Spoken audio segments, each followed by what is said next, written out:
नमस्कार दोस्तों, स्वागत है आपका ट्रेड विज की इसके नई वीडियो में। हमने एक सीरीज स्टार्ट की है जो उन स्टॉक्स को कवर करती है जिन जो स्टॉक्स लो इंटरेस्ट रेट के इन्वायरमेंट में अच्छा परफॉर्म करने चाहिए। उसकी प्लेलिस्ट आपको प्लेलिस्ट सेक्शन में मिल जाएगी और वहाँ पे हमने कई ऐसे स्टॉक्स के एनालिसिस कर रहे हैं जिसमें जो कि एक्सपेक्टेड है कि लो इंटरेस्ट रेट इन्वायरमेंट में अच्छे करने चाहिए। तो जो सेक्टर लो इंटरेस्ट रेट इन्वायरमेंट में अच्छे कर सकते हैं उनमें से एक होता है आपका कंज्यूमर स्टेपल्स, कंज्यूमर डिस्क्रिपेंसी, और दूसरा chemical sector which can perform better, and third आपका रियल एस्टेट का सेक्टर हो सकता है। तो हम उन तरीके की कंपनीज का एनालिसिस करके उसको उन प्लेलिस्ट में रखेंगे। आपको आने वाले टाइम में धीरे धीरे अगले 2 से 3 महीने में स्टैगर्ड वे में आप उनमें बाइंग ट्रिगर कर सकते हैं अगर आपकी कोई सेटअप आपको ठीक लगता है। तो आगे बढ़ने से पहले मैं आपको ये बता देना चाहता हूँ कि हम कोई सेबी रजिस्टर्ड एडवाइजर नहीं है। तो ए, मेरी की गई स्टडी को केवल आप केस स्टडी की तरह लें और उसके ऊपर अपना कोई भी डिसीजन लेने से पहले अपने फाइनेंशियल एडवाइजर की सलाह जरूर लें, वरना वो आपके पोर्टफोलियो के लिए नुकसानदायक भी हो सकती है। तो हम आगे बढ़ने से पहले आप लोग इस बात का ध्यान रखें कि कोई भी पोजीशन बनाएं बाय या सेल की, और इसमें हमारी इंडिविजुअल पोजीशन भी हो सकती है। तो इसको केवल एक केस स्टडी की तरह लें और अपने फाइनेंशियल एडवाइजर से अपनी सलाह जरूर लें। हम बढ़ते हैं आगे और हम स्टॉक्स को देखते हैं। तो हमारा पहला स्टॉक जो होगा वो है बजाज कंज्यूमर। तो हम जैसे ही बजाज कंज्यूमर पे देखते हैं तो पहले एक बार हम इसके फंडामेंटल चेक करते हैं।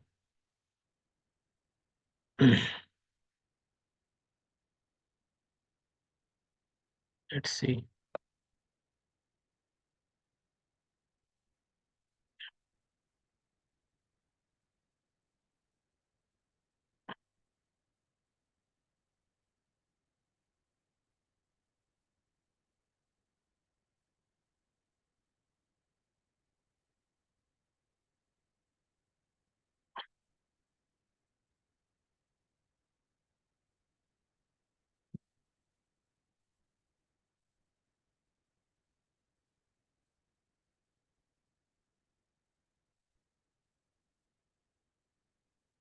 आप लोगों को एक चीज़ का ध्यान रखना चाहिए कि जब भी हम कोई इन्वेस्टमेंट के स्टॉक देखते हैं तो हमें उसको ट्रेडिंग पर्सपेक्टिव से नहीं देखना चाहिए, उनको बड़े टाइम फ्रेम पर बड़े पैटर्न्स पे देखना चाहिए। तभी वो इन्वेस्टमेंट के लिए आपको अच्छे रिटर्न्स बना के, जो कि अच्छे रिटर्न्स मतलब 50%, 2x, इस तरीके के रिटर्न आपको बड़े चार्ट पे ही देखने को मिलते हैं।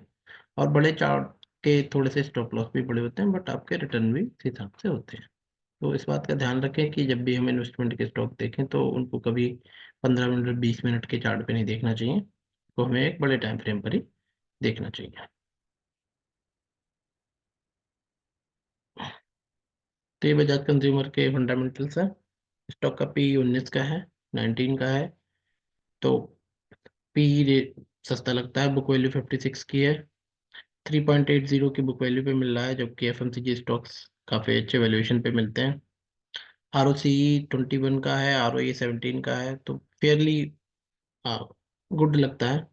ग्राम नंबर 119, इंट्रिंसिक वैल्यू 127, तो इंट्रिंसिक वैल्यू के आसपास हमको ये स्टॉक मिल रहा है। और ये स्टॉक, अगर कोई एफएमसीजी सेक्टर का स्टॉक आपको इंट्रिंसिक वैल्यू के आसपास मिल रहा है तो ये एक अच्छी इन्वेस्टमेंट अपॉर्चुनिटी मानी जाती है। इंडस्ट्री के पी 37 का है, प्राइस टू बुक वैल्यू 3.80 है। पित्रोस्की स्कोर 6 का है, यानी सेल्स के अबव एवरेज पैरामीटर्स पर है। एफआई होल्डिंग 14%, डीआई होल्डिंग 17% है। पब्लिक होल्डिंग 30% के आसपास है। और पैग रेशियो पर नेगेटिवली अंडर वैल्यूड है। डेट टू इक्विटी 0.01 है। फ्री कैश फ्लो वाली कंपनी, तो कहीं ना कहीं बहुत ही अंडर वैल्यूड कंपनी लगती है।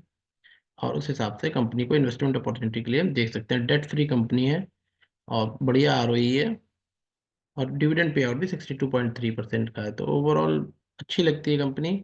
बट अगर हम इसकी एक ग्रोथ पैरामीटर्स देखते हैं तो कंपाउंड टॉप लाइन की ग्रोथ 5%, 3%, 4% और 7% है।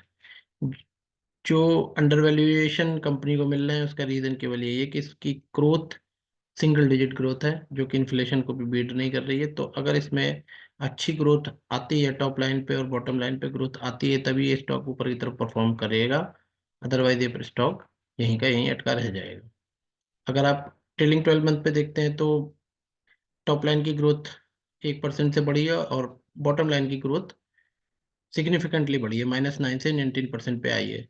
तो बॉटम लाइन कहीं ना कहीं ये बता रही है शायद कंपनी में ग्रोथ आने की पॉसिबिलिटी है। जब भी आपको कोई अच्छा स्टॉक निकालना होता है तो आपको ट्रेलिंग 12 मंथ पर उसके इंप्रूवमेंट को पकड़ना पड़ता है, और अच्छे वैल्यूएशन पर ट्रेलिंग 12 मंथ पर अगर वो परफॉर्म कर रहा है तो वहां पे आपको एक चांस लेना चाहिए फंडामेंटल के हिसाब से। क्योंकि कोई भी स्टॉक मल्टी बैगर एक दिन में नहीं होता, उसको बनने में 3 से 4 से 5 साल 6 साल लगते हैं, और उस जर्नी में कंपनी में ग्रोथ आती आनी चाहिए। जैसे जैसे कंपनी में ग्रोथ आती है उसमें पीई एक्सपेंशन होता है, और उसके बाकी के पैरामीटर अच्छे होते हैं, और लो वैल्यूएशन से वो हाई वैल्यूएशन की तरफ जाती है। तो अगर इसमें ग्रोथ आती है इस कंपनी में तो ये एक अच्छा इन्वेस्टमेंट लॉन्ग टर्म के लिए हो सकता है, और ये डिक्रीजिंग इंटरेस्ट रेट एनवायरनमेंट में ये अच्छा परफॉर्म भी कर सकता है। वो हम इसका एक बार चार्ट देखते हैं। उससे पहले हम देखते हैं एक बार इसमें किस तरीके के इन्वेस्टर्स ने जगह बनाई है।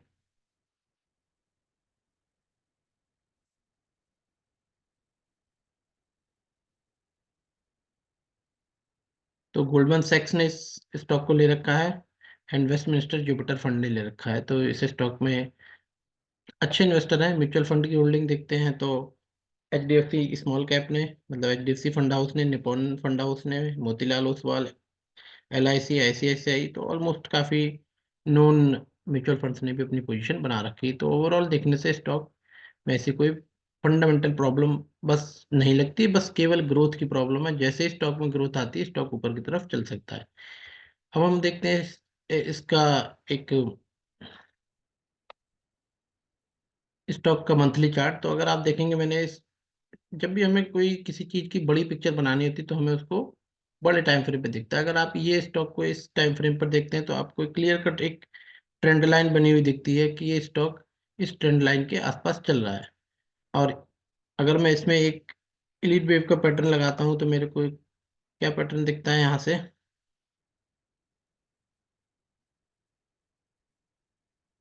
ये 1 2 3 4 5, एंड नीचे की तरफ A B एंड C। इस तरीके की एक साइकिल कंप्लीट होती हुई दिखती है। और इस स्टॉक ने अपनी एक पूरी साइकिल को मंथली टाइम फ्रेम पर की एक साइकिल को कंप्लीट कर लिया है। और उसके बाद ये या तो A B और C वेव में ऊपर जाएगा, या फिर 1 2 3 4 एंड 5 के पैटर्न में ऊपर जाएगा। अब अगर इसको अच्छे रिटर्न्स देने, मल्टीबैगर रिटर्न देने, तो इसका यहाँ पे कंसोलिडेशन करना बहुत जरूरी है। तो ऐसा भी हो सकता है कि आने वाले 3 से 4 महीने 5 महीने तक ये स्टॉक इसी रेंज में अटका रहे, आपको लगे स्टॉक परफॉर्म नहीं कर रहा है, बट एक्चुअल में ये कंसोलिडेशन कर रहा होगा। और जब भी कोई स्टॉक अपने मंथली मूविंग एवरेज पर कंसोलिडेट करता है और उसके बाद ब्रेकआउट करता है, तो वो स्टॉक अपने आप में बहुत तेजी से ऊपर ग्रो करता है। ये पीछे देखे हुए कई चार्ट्स हैं, मैं आपको कभी खाली टाइम में उस तरीके से दिखा सकता हूँ। ITC का चार्ट आप देखिएगा, वीकली टाइम फ्रेम पे कंसोलिडेशन करने के बाद कैसे टूटा। कोल इंडिया का चार्ट देखिएगा। तो जब इन चार्ट्स को आप अंदर से स्टडी करते हैं, मैं 1 सेकंड के लिए आपको दिखाता हूँ। ये ITC का चार्ट है। तो ITC जो मेरा फर्स्ट बाय ट्रिगर हुआ था वो कहीं यहाँ पे ट्रिगर हुआ था, देखो ये जगह पे। तो अगर आप देखते हैं वीकली के टाइम फ्रेम पे कंसोलिडेट करने के बाद इसने ब्रेकआउट किया और ये अच्छी रिटर्न दिया था। सिमिलरली कोल इंडिया का चार्ट भी है, बट मेरे कहने का मतलब ये है कि अगर कोई स्टॉक अपने मंथली के मूविंग एवरेज पे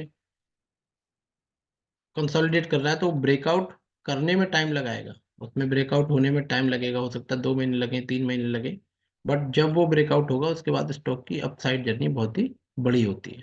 और हमारे पास, क्योंकि अभी ये कंसोलिडेशन कर रहा है, तो हमारे पास एक्यूमुलेशन का टाइम भी रहता है। As a retail investor we don't have that much of money कि हम एक साथ उठा के बड़ी क्वांटिटी में उठा लें। तो हमें इस कंसोलिडेशन में धीरे धीरे धीरे करके सिप करके स्टॉक को अगले 5 से 6 महीने तक बड़ी क्वांटिटी में उठा के रखना चाहिए, और हम स्टॉप लॉस एक अपना प्री डिफाइंड रख सकते हैं इस अंदर के पैटर्न के बेस पे, वो हम अभी डिस्कस कर लेंगे। तो मैं ये सारी ड्राइंग्स एक बार क्लियर करता हूँ।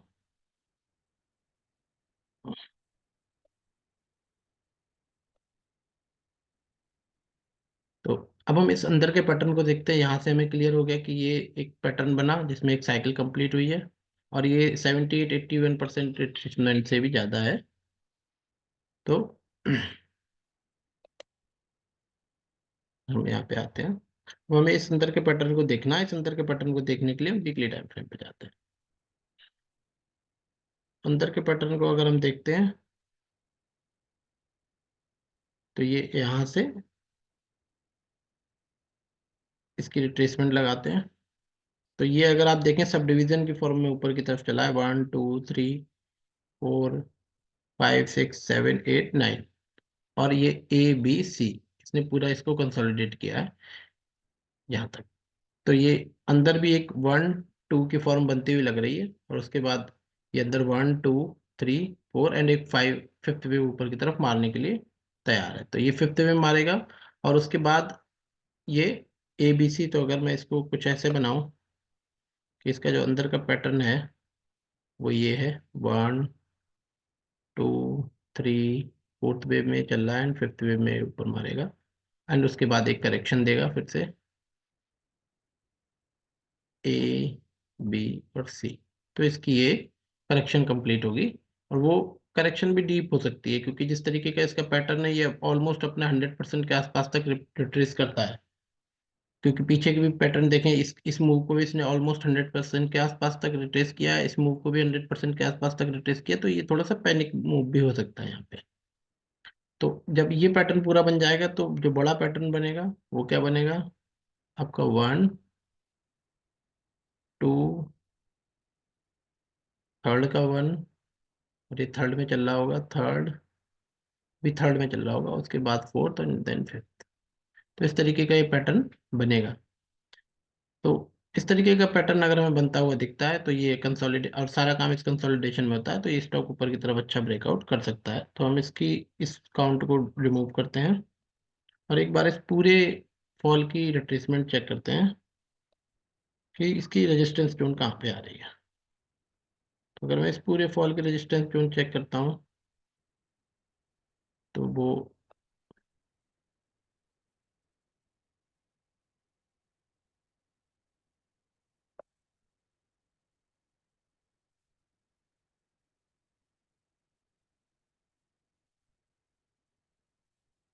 तो ये इस पूरे फॉल की एक रेजिस्टेंस जोन हमारी निकल के आ रही है जिसमें ये चल रहा है, राइट। तो हमारे पास एक मोटी मोटी जो पिक्चर आई कि ये स्टॉक इस रेजिस्टेंस जोन को पार करे, और उसके बाद इस रेजिस्टेंस जोन को ही सपोर्ट बना के इसमें अपना काम कंप्लीट करे, और इस ट्रेंड लाइन को बिना ब्रेक किए हुए, जो हमारी ये ट्रेंड लाइन बनेगी अब, वो ये ट्रेंड लाइन बनेगी। इस ट्रेंड लाइन को बिना ब्रेक किए हुए अगर स्टॉक इस ट्रेंड लाइन को बिना बिना ब्रेक किए हुए एक बार इसको क्रॉस करके नेक्स्ट करेक्शन में आके और फिर इसको ऊपर की तरफ क्रॉस करता है, तो ये ऊपर की तरफ एक बड़ा पैटर्न का ब्रेकआउट माना जाएगा, और इस बड़े पैटर्न के ब्रेकआउट के टारगेट भी बड़े होंगे। अभी ये कंसोलिडेशन में, तो अभी हम इसके ज़्यादा आगे नहीं देख टारगेट कैलकुलेट नहीं करेंगे। बट अभी के लिए हम केवल इसके कंसोलिडेशन फेज में एक्यूमुलेट करने की कोशिश करेंगे, और इस एक्यूमुलेशन का हमारा स्टॉप लॉस जो होना चाहिए वो ये वाला लो होना चाहिए। ये थोड़ा सा बड़ा स्टॉप लॉस है, बट क्योंकि अगर ये ऊपर की तरफ ब्रेकआउट करता है और नीचे आता है तो आप इस पूरे पैटर्न का अंदर का भी कोई स्टॉप लॉस ले सकते हैं। तो अगर मैं इस पूरे पैटर्न के अंदर में एक बार देखता हूँ कि हमें छोटा स्टॉप लॉस मिल जाए कहीं,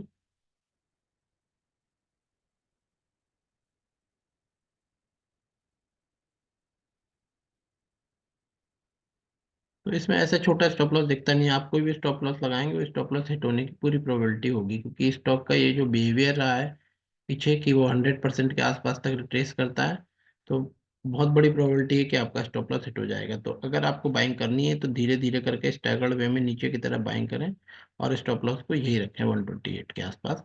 यहाँ पे स्टॉप लॉस छेड़ के आपका स्टॉप लॉस ट्रिगर ही होगा और आप ट्रेड से बाहर हो जाएंगे, क्योंकि स्टॉक मंथली के मूविंग एवरेज पे कंसोलिडेट कर रहा है, और स्टॉक की एक हैबिट रही है कि ये अपना 100% ही रिट्रेसमेंट करता है। यहाँ पे भी देखें ये पूरा 100% के आसपास रिट्रेस किया है, यहाँ पे भी देखें ऐसा ही किया। तो हो सकता है ये एक बार को यहाँ पे भी उसको रिट्रेस करने आ जाए, बट ऐसी चांसेस कम है। बट सेफर साइड पे हमें ऐसा लगता है कि स्टॉप लॉस हमें यही रखना चाहिए, धीरे धीरे करके एक्यूमुलेट करें। और जब ब्रेकआउट होता है तब हम इसके टारगेट के बारे में भी डिस्कस कर सकते हैं। आई होप ये टारगेट बहुत ही बड़े होंगे।